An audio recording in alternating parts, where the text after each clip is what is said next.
Tidak ada jalan mudah mencapai cita-cita yang besar.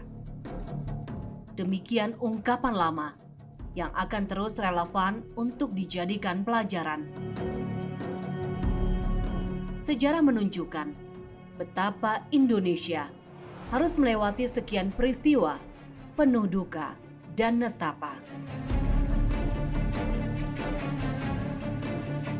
Dimulai sejak masa awal para penjelajah Eropa ke bumi Nusantara, era penjajahan kolonialisme, bahkan sampai saat bangsa Indonesia mendeklarasikan kemerdekaan. Soekarno, proklamator kemerdekaan negeri ini, kelak kemudian menyatakan betapa perjuangannya lebih mudah karena mengusir penjajahan. Sementara perjuangan selanjutnya akan lebih sulit karena melawan sesama bangsa Indonesia sendiri. Pidato Bung Karno dalam peringatan Hari Pahlawan tahun 1961 itu menjadi catatan penting perjalanan negeri ini. Sejarah pergolakan dan perang saudara. Sejarah Indonesia yang penuh air mata dan darah.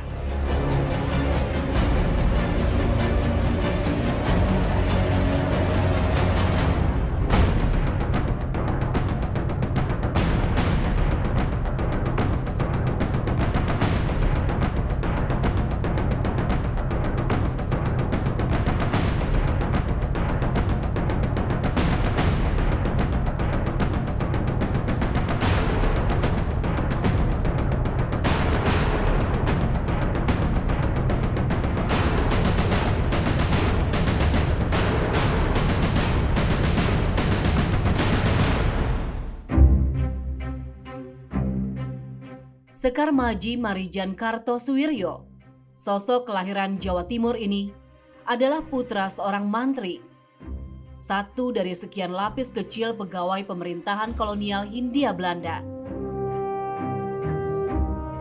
Latar belakang keluarga priyayi yang demikian itu memungkinkan Kartosuwiryo memasuki bangku pendidikan formal.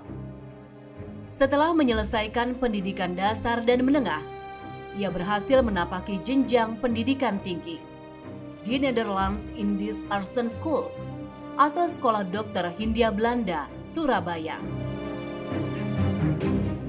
Kartosuwiryo tidak menyelesaikan pendidikan kedokterannya. Arus zaman kebangkitan nasional di awal abad 19 membawa Kartosuwiryo menjadi aktivis pergerakan. Selain terlibat dalam organisasi Young Java, ia juga berguru dan tinggal di rumah kontrakan Hos Cokro Aminoto. Cokro Aminoto adalah tokoh besar pergerakan yang oleh Belanda dijuluki sebagai Raja Jawa tanpa mahkota.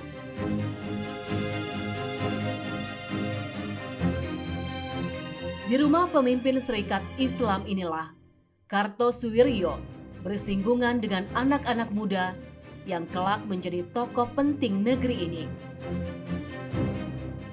Mulai dari Soekarno yang kelak kemudian mengusung ide nasionalisme, sampai Musso yang mengibarkan ideologi kiri atau komunisme. Nama Kartosuwiryo mendapat perhatian besar di kalangan aktivis pergerakan dengan konsep hijrah yang diusungnya pada Kongres PSII pada tahun 1936. Selain itu, Kartosuwiryo juga mendirikan sebuah faksi yang disebut Sufah Institute. Lembaga pendidikan kader ini dibangun oleh Kartosuwiryo di kampung istrinya di daerah Malangbong, Garut. Penggalangan kekuatan berbasis agama ini berlanjut seiring kedatangan Jepang yang mengusir kolonialis Belanda. Armada Dai Nippon secara dramatis mengubah tatanan sosial dan politik yang semuanya diarahkan untuk kepentingan perang. Ketika mulai terdesak di berbagai medan pertempuran, Jepang kemudian membentuk rupa-rupa organisasi militer dan semi-militer sebagai pasukan cadangan. Dari kelompok Islam, berdirilah Laskar Hizbullah dan Fisabilillah, juga laskar-laskar bersenjata lainnya. Kartosuwiryo adalah satu dari sekian tokoh Islam yang memimpin laskar bersenjata di masa Jepang ini. Kelak, laskar-laskar bersenjata inilah yang berjuang melawan Nika Belanda yang datang untuk menjajah kembali negeri Indonesia yang telah merdeka. Yang saya ingat betul di zaman revolusi, dia adalah salah seorang pimpinan Partai Masyumi. Apakah dia pernah tinggal di Jogja di zaman revolusi, saya tidak tahu betul. Tetapi dia kan kegiatannya di daerah Garut, Malangbong kalau nggak salah. Dia mendirikan di situ semacam sekolah, semacam sufa apa namanya. Jadi artinya banyak anak buahnya, muridnya begitu.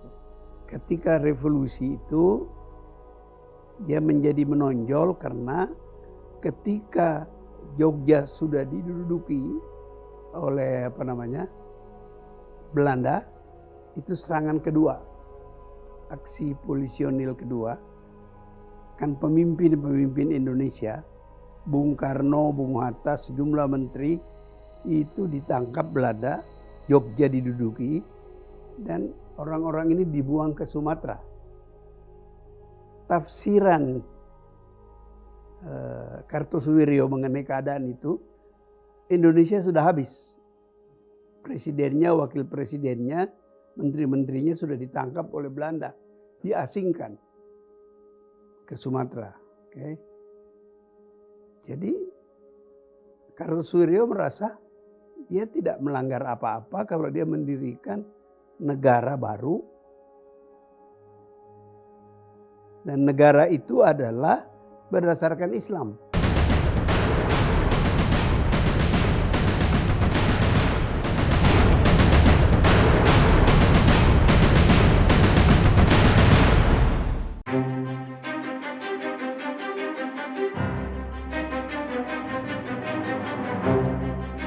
Indonesia yang menyatakan kemerdekaan pada 17 Agustus 1945 sesungguhnya melewati perjalanan penuh warna. Sedari mula, Belanda sama sekali mengabaikan kemerdekaan negeri ini. Segera setelah Jepang menyerah kalah, seketika itu juga Belanda mendaku kembali kawasan Nusantara sebagai koloni mereka. Indonesia yang telah menyatakan diri sebagai bangsa merdeka tak sudi kembali jadi tindasan penjajahan.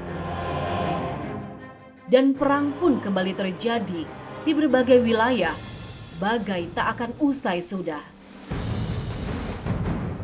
20 Juli 1947, Belanda melancarkan agresi militer pertamanya di Indonesia. Belanda sendiri menamakan gerakan ini sebagai aksi polisionil, yaitu kebijakan penegakan ketertiban di wilayah dalam negeri sendiri. Gerakan dan penamaan aksi demikian ini tidak lain adalah delusi yang mengabaikan kedaulatan pemerintah Indonesia, sebagaimana yang telah diakui Belanda dalam perjanjian Linggarjati.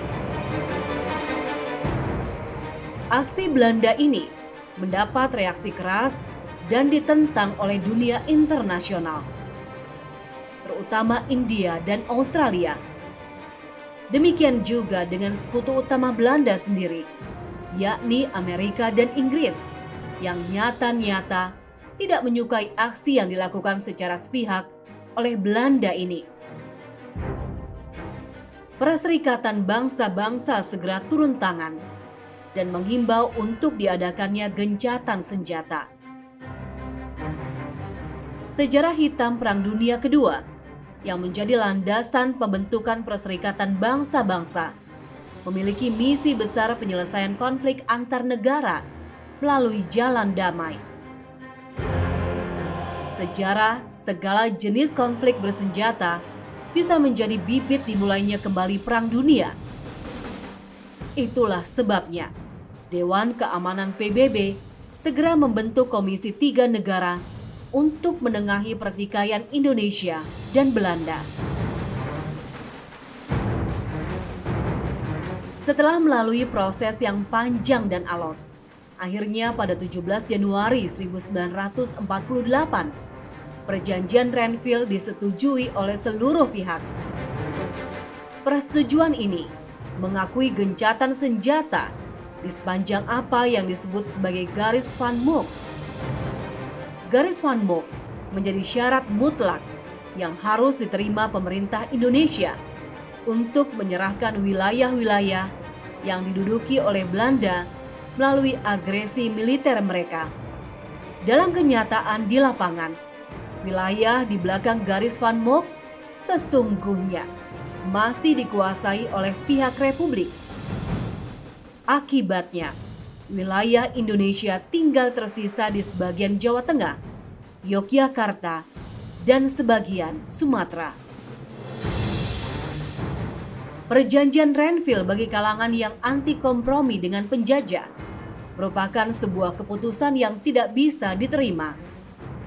Di kancah politik, perpecahan dan kabinet pemerintahan jatuh oleh oposisi. Di kalangan pejuang dan laskar bersenjata, perbedaan jalan perjuangan itu bahkan meletus menjadi pemberontakan. Cikal bakal DITI itu ya tentara Hizbullah mereka tuh. Mereka tahun 45 sampai tahun 47 itu ikut terlibat dalam mempertahankan kedaulatan Republik Indonesia melawan agresi militer Belanda satu dan agresi yang kedua. Orang yang tidak setuju dengan penyerahan Jawa Barat, nah inilah yang bergabung dengan DITI. Karena dianggapnya di sini ada kekosongan kekuasaan Jawa Barat itu, maka dideklarasikan, diproklamirkanlah negara Islam Indonesia dengan basis militernya namanya Tentara Islam Indonesia. Nah, sebagian besar orang Tasik itu ya, yang kebetulan basicnya Hizbullah itu isinya adalah para kiai dan santri, itu masuk di sana di Tentara Islam Indonesia dan mendukung DITI. Perjanjian Renville memaksa Republik Indonesia menyerahkan wilayah Jawa Barat kepada Belanda. Dalam situasi inilah Kartosuwiryo memproklamirkan berdirinya Negara Islam Indonesia pada tanggal 7 Agustus 1949. Deklarasi pendirian NII ini diumumkan di Desa Cisampah, Kecamatan Ciawiligar, Kabupaten Tasikmalaya. NII juga menyebutkan bahwa wilayah kedaulatannya meliputi seluruh Indonesia. Negara Islam Indonesia ini disebut juga sebagai Darul Islam atau DI dengan pasukan yang diberi nama Tentara Islam Indonesia atau TII. Itulah sebabnya sejarah mencatat pemberontakan ini sebagai DITII.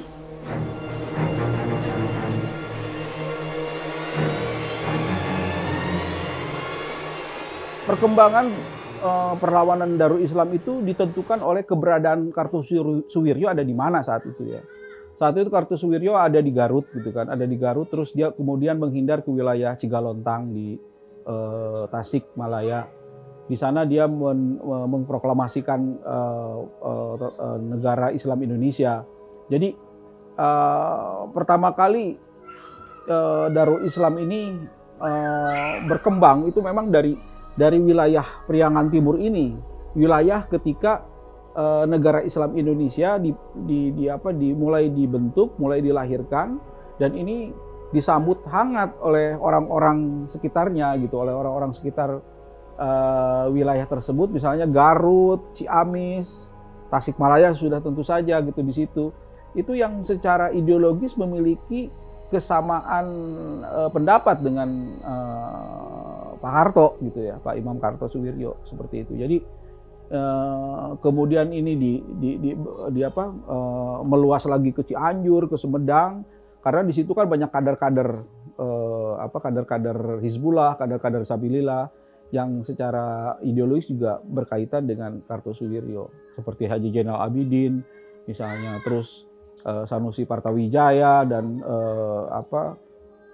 Gojim sendiri gitu kan, terus Ajengan Hoer dan segala macam, itu merupakan orang-orang yang secara ideologi sangat percaya dan meyakini apa yang dibawa oleh Kartosuwiryo itu sebagai sebuah keyakinan politik yang harus dijalankan.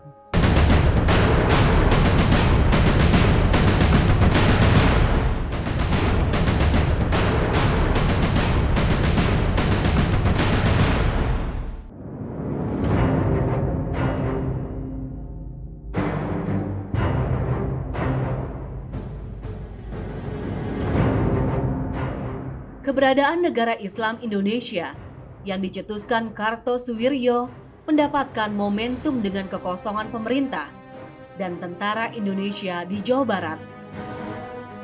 Kawasan ini, sesuai perjanjian Renville, berada di bawah kekuasaan Nika Belanda.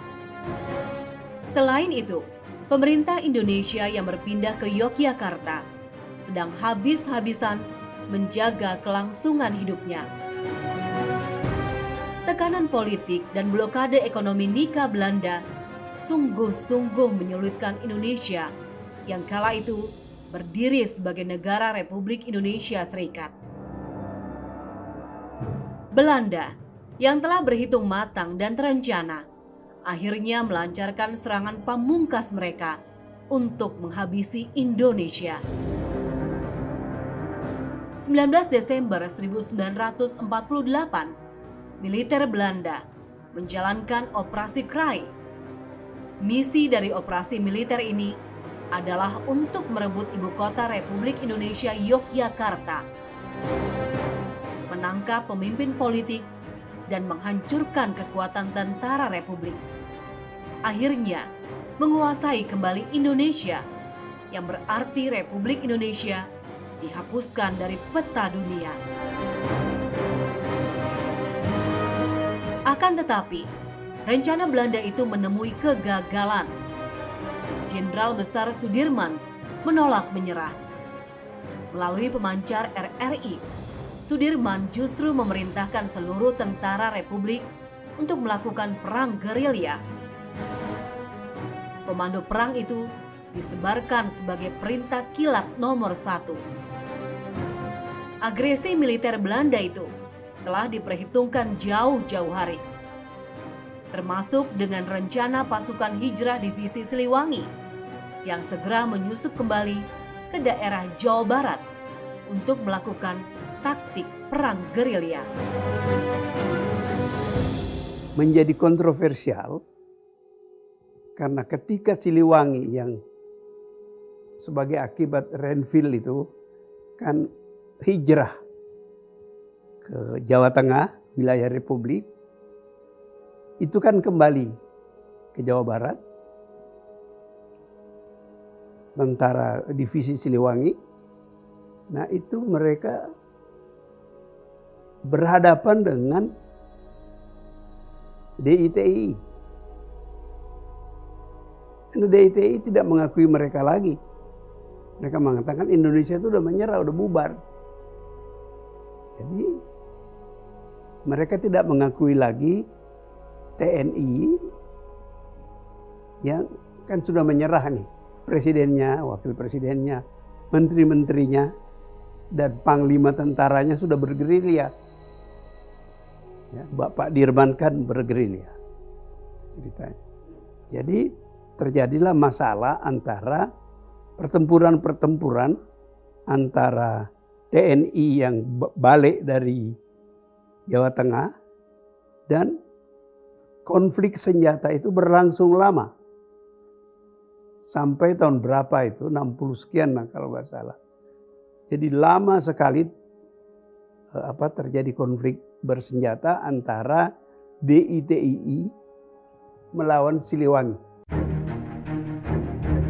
Pasukan Siliwangi melakukan perjalanan panjang yang diberi nama Long March Siliwangi dengan sandi Aloha. Di sisi lain, Nika Belanda tidak tinggal diam. Mereka terus memburu dan menyerang pasukan Siliwangi. Perjuangan berat itu seakan tiada akhir. Bahkan ketika pasukan Siliwangi memasuki kawasan Jawa Barat, daerah operasi lama mereka, gejolak politik nasional meluncurkan konflik di antara anak-anak bangsa sendiri. Darul Islam dengan Tentara Islam Indonesia yang dibentuk Kartosuwiryo yang dikenal sebagai gerakan DITII merajalela di Jawa Barat. Wilayah yang ditinggalkan ketika terpaksa hijrah ke Jawa Tengah itu kini jadi rimba baru perjuangan pasukan Siliwangi. Jawa Barat bersalin rupa menjadi medan pertempuran segitiga antara pasukan Siliwangi TNI, DITII, dan Nika Belanda. Priangan Bumi Pasundan sedari dulu memiliki posisi istimewa. Kawasan ini dipenuhi oleh perkebunan-perkebunan besar, daerah penghasil beras, juga kota-kota pelabuhan dan pusat ekonomi. Potensi besar ini nyatanya hanya membawa rakyat kebanyakan berada dalam jurang penderitaan. Konflik bersenjata dan pertempuran terus terjadi di antara pihak-pihak yang berebut kepentingan. Perang segitiga antara TNI, DITII, dan Nika Belanda terus berlangsung sampai bulan Desember 1949. Ketika Belanda akhirnya mengakui kemerdekaan Indonesia di konferensi Meja Bundar, pemerintahan sah Indonesia dikembalikan dalam bentuk Republik Indonesia Serikat dan kemudian kembali menjadi negara kesatuan pada 17 Agustus 1950.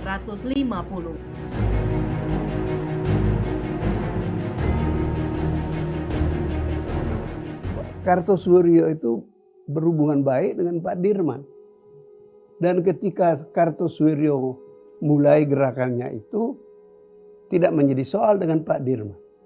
Karena understanding-nya TNI adalah kita sama-sama menghadapi Belanda. Jadi pada mulanya itu tidak jadi soal. Karena mereka sama-sama melawan Belanda. Tapi kemudian kan kita tahu ada KMB, Konferensi Meja Bundar. Dan akhirnya tahun 49 Belanda mengakui kemerdekaan Indonesia. Ya melalui proses. Mula-mula yang diakui negara federal Republik Indonesia Serikat. Tapi kan tahun 50 negara federal itu bubar menjadi NKRI. Nah, Kartosuwiryo tidak berubah.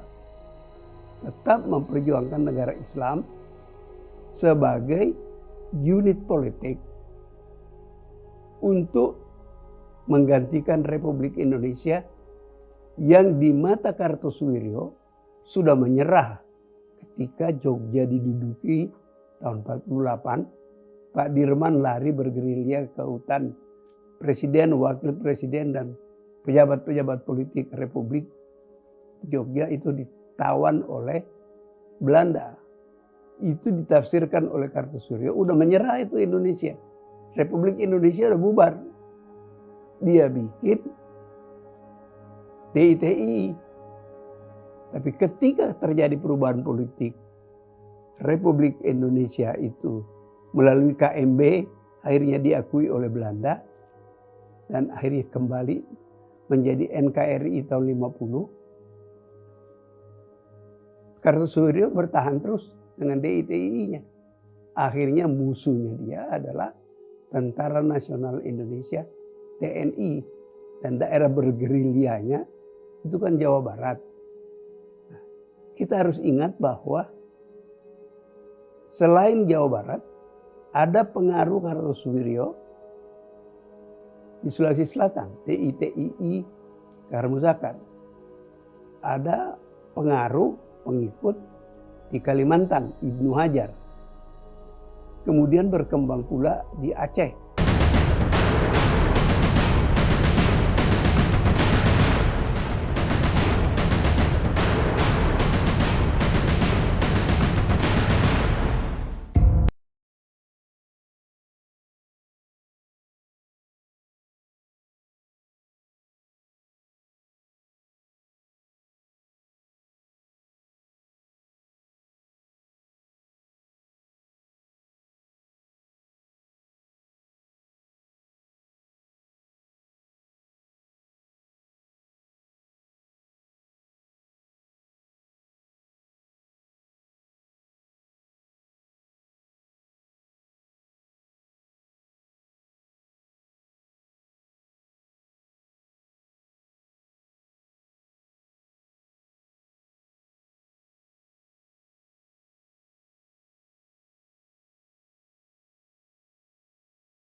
asumsi dasar tentara Indonesia, ini kan DITI ini orang Islam, orang Indonesia. Islam tapi orang Indonesia. Jadi berbagai cara buju apa begitu tidak selesai-selesai juga. Sehingga daerah Jawa Barat itu kacau.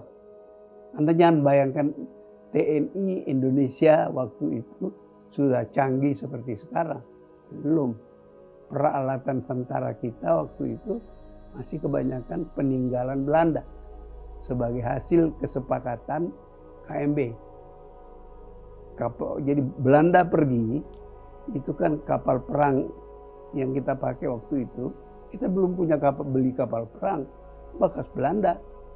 Tank-tanknya bekas Belanda. Senjata-senjatanya bekas Belanda. Jadi tingkat militer kita, pertahanan kita, tidak jauh beda dengan DITI. Gitu. Setelah berkembang lama begitu, persenjataan kita sudah mulai bisa beli, jadi kita bisa menghadapi DITI. Wilayah Jawa Barat bagian timur, yakni Garut, Tasikmalaya, Ciamis, dan Pangandaran, dikenal sebagai kawasan Priangan Timur. Secara geografis, Priangan Timur dikelilingi perbukitan dan pegunungan. Sementara masyarakatnya dikenal memiliki kultur keagamaan yang kental. Di lingkungan yang demikian inilah DITI menjalankan aksi mereka. Kenapa disebut sangat kuat? Karena setiap bisa dikatakan setiap 10 orang penduduk Priangan Timur itu bisa dikatakan 8 orang memihak kepada Darul Islam. Jadi cerita-cerita sekitar pemihakan mereka kepada Darul Islam dan bagaimana mereka simpati memberikan logistik dan memberi petunjuk terhadap gerakan Tentara Nasional Indonesia dari kota terus menjadi informan, itu merupakan sebuah hal yang biasa di Priangan Timur sampai saat ini. Mereka tidak segan-segan untuk menceritakan dengan bangga malah bagaimana keterlibatan mereka mendukung Darul Islam. Bahkan orang-orang yang terlibat jadi Tentara Islam Indonesia sendiri pun tidak pernah ragu-ragu dan tidak pernah takut seperti di daerah Cianjur Sumedang yang masih takut-takut ketika mengaku sebagai Darul Islam gitu ya, sebagai mantan anggota Darul Islam. Kalau di Priangan Timur itu sebagai sebuah hal yang biasa. Itu kejadiannya mirip seperti di Aceh ketika masyarakat sebagian besar mendukung gerakan Aceh Merdeka gitu kan. Nah, ini juga terjadi di Priangan Timur. Priangan Timur merupakan basis yang kuat sehingga ketika kekuatan pemerintah yang diwakili oleh TNI ingin masuk ke sana, itu seperti memasuki sebuah gudang peluru yang siap meledak gitu. Dan itu menjadikan mereka sendiri ada dalam situasi yang sangat dilematis. Di lain pihak ini merupakan rakyat Indonesia, tapi di lain pihak mereka mendukung para pemberontak. Jadi situasinya memang secara teritorial wilayah Priangan Timur memang meminjam istilah Pak Saidiman itu perlu dibina secara khusus. Akhir tahun 1950-an, perlawanan DITI semakin keras. Pihak Republik mesti berusaha keras untuk mendeteksi keberadaan anggota DITI yang sangat mudah berbaur dengan masyarakat setempat. Karena masyarakat di sana itu memiliki ikatan kuat dengan gerilyawan Darul Islam, jadi orang-orang hutan, istilah orang-orang Ciranca itu kepada gerilyawan Darul Islam itu, orang-orang hutan itu masih memiliki hubungan keluarga ya. Ada yang anaknya, ada yang bapaknya, ada yang pamannya, ada yang cucunya, mungkin seperti itu. Jadi mau tidak mau sebetulnya bantuan yang diberikan oleh mereka kepada gerilyawan Darul Islam itu bukan bantuan yang sifatnya ideologis, tetapi mungkin sifatnya itu hanya ikatan emosional karena mereka ingin membantu saudaranya, ingin membantu anaknya supaya tidak kelaparan, mereka memberikan logistik itu. Nah, itu dilakukan dengan berbagai cara, misalnya dimasukkan ke ke tempat tempat ikan gitu ya, tempat mengambil ikan, terus dibuat juga kalau di kampung itu ada namanya kohkol gitu ya. Jadi kentongan kecil gitu ya dimasukin ke sana, dan tidak jarang itu diketahui oleh tentara, dan itu akan menimbulkan masalah kalau diketahui. Hal itu pernah terjadi ketika seorang perempuan membawa makanan dalam bagian tubuhnya, itu terdeteksi oleh tentara, hingga tentara kemudian mengumpulkan semua perempuan yang ada di kamp Ciranca itu di suatu lapangan poli, lalu menelanjangi mereka, dan disitulah terjadi praktek-praktek pelecehan dan pelanggaran HAM.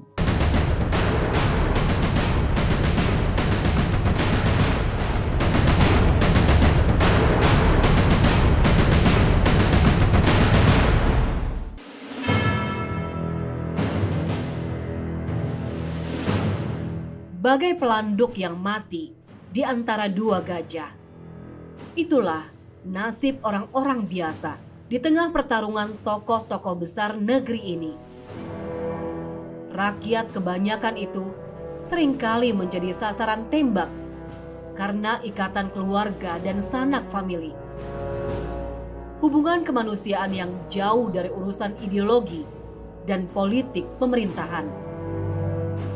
Ya, begitu kamp Ciranca didirikan di wilayah Desa Tawang pada saat itu, orang-orang mulai merasa terbatas gerakannya di daerah itu ya. Dengan sendirinya kekuatan Darul Islam, para gerilya Darul Islam yang selalu mendapatkan logistik dari Desa Tawang, itu tidak bisa lagi bebas untuk datang ke sana. Karena di situ ada tentara, ada kamp tentara. Ditambah dengan adanya intimidasi dan upaya-upaya untuk membongkar jaringan-jaringan DI yang dilakukan oleh tentara sendiri lewat lewat interogasi, lewat penyekrinan gitu ya, terus lewat litsus segala macam. Nah, ini yang menyebabkan situasi di sana itu menjadi mencekam ketika diadakannya kamp Ciranca di sana. Ditambah dengan adanya tindakan-tindakan yang cukup keras. Misalnya pihak tentara pada saat itu tidak akan segan-segan untuk menembak mati penduduk yang diindikasikan memiliki hubungan dengan para gerilyawan Darul Islam. Perang adalah wujud nyata terulangnya hukum rimba. Siapa yang kuat, merekalah yang akan jadi pemenang. Demikian juga dalam perang saudara yang berkepanjangan ini. Rakyat biasa harus menentukan pilihan yang realistis jika tidak ingin jadi korban berikutnya. Mereka tidak lagi mau melihat anaknya tewas di depan mata, terjadi pemerkosaan, terjadi perebutan, dan perebutan sumber daya gitu kan. Dan mereka pun lelah untuk menjadi pengungsi. Bayangkan setiap ada penyerangan dari Darul Islam itu akan menimbulkan pengungsian besar-besaran ke kota gitu. Dan di kota pun belum tentu juga ada penampungan-penampungan yang membuat mereka itu bisa nyaman. Mereka kan seperti tipikal orang Sunda ya, mereka tuh senang di kampung sendiri gitu ya. Jadi mereka akhirnya memilih jalur pragmatis. Siapa yang berkuasa hari ini, mereka akan dukung gitu. Itu yang terjadi di Priangan Barat dan Priangan Tengah. Jadi faktor ideologis terkalahkan oleh faktor-faktor pragmatis akhirnya. Ini juga dipengaruhi juga dengan upaya yang dilakukan oleh tentara Siliwangi juga yang melakukan pendekatan-pendekatan sosial, pendekatan dari hati ke hati dengan rakyat, dan meyakinkan rakyat bahwa apa yang dibawa oleh DI itu tidak akan pernah bisa menyejahterakan hidup mereka, dan mereka pun kemudian menurunkan tensi perang mereka sehingga pelanggaran-pelanggaran HAM itu ditekan. Jadi Kolonel Ibrahim Aji pada saat itu mengatakan bahwa siapa yang melakukan pelanggaran terhadap rakyat, maka dia adalah musuh rakyat, termasuk tentara sendiri. Kalau melakukan pelanggaran, maka dia akan dihukum. Seperti itu. Dan itu yang menyebabkan rakyat simpati terhadap Siliwangi.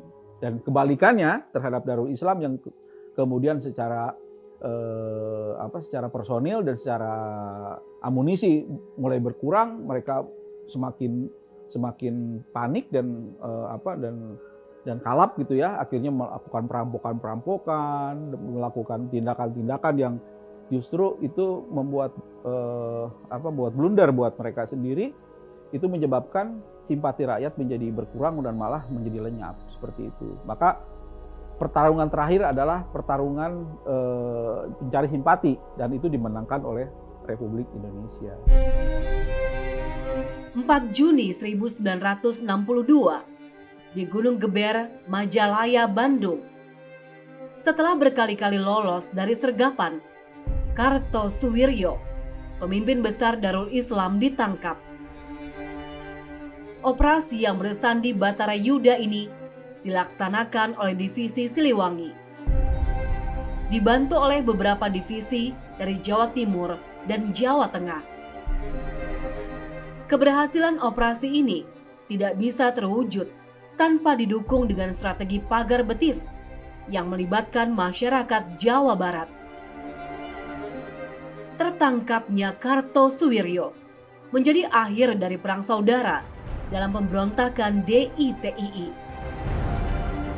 Segera setelah itu, pemimpin-pemimpin dan pengikut Kartosuwiryo turun gunung dan menyerahkan diri. Pemberontakan yang membonceng ideologi agama di Jawa Barat ini akhirnya dinyatakan tamat.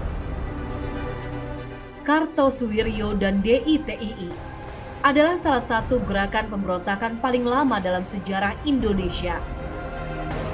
Pergolakan beralas ideologi keagamaan ini nyatanya masih terus berlangsung dengan rupa-rupa komplikasi dan konspirasi.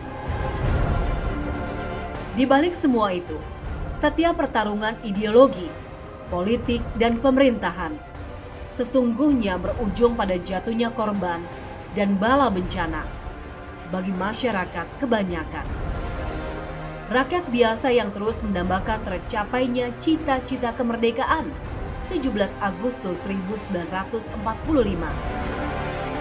untuk melindungi segenap bangsa dan seluruh tumpah darah Indonesia, untuk memajukan kesejahteraan umum, mencerdaskan kehidupan bangsa, mewujudkan perdamaian abadi dan keadilan sosial bagi seluruh rakyat Indonesia.